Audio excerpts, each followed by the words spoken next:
মানবতাবিরোধী অপরাধে চট্টগ্রাম ৬ আসনের সাবেক সংসদ সদস্য এবিএম ফজলে করিম চৌধুরীকে কারাগারে পাঠিয়েছে আন্তর্জাতিক অপরাধ ট্রাইব্যুনাল। রবিবার প্রাথমিক শুনানি শেষে ট্রাইব্যুনাল আগামী ৮ এপ্রিল মামলার তদন্তের অগ্রগতি প্রতিবেদন দাখিল করার নির্দেশ দেয়।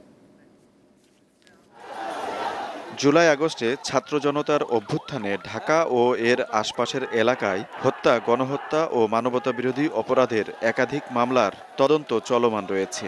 এসব মামলায় আওয়ামী লীগের শীর্ষস্থানীয় নেতারা গ্রেপ্তার হয়ে কারাগারে আছেন। এবার চট্টগ্রামে সংগঠিত জুলাই আগস্টের মানবতাবিরোধী অপরাধের বিচার প্রসঙ্গ সামনে আসলো।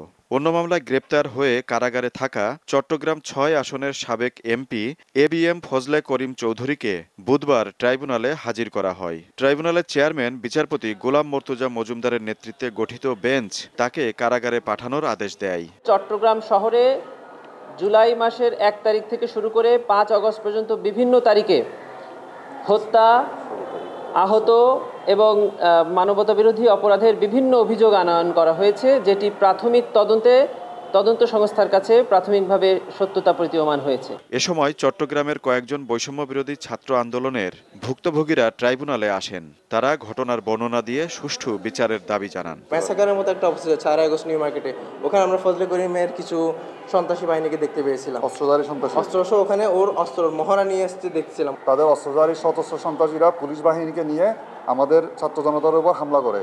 ওই হামলার প্রেক্ষিতে ওই দিনে ৩ জন ছাত্র স্পট ডেড আমাদের সামনে। আগামী ৮ এপ্রিল মামলার পরবর্তী তারিখ রাখা হয়েছে।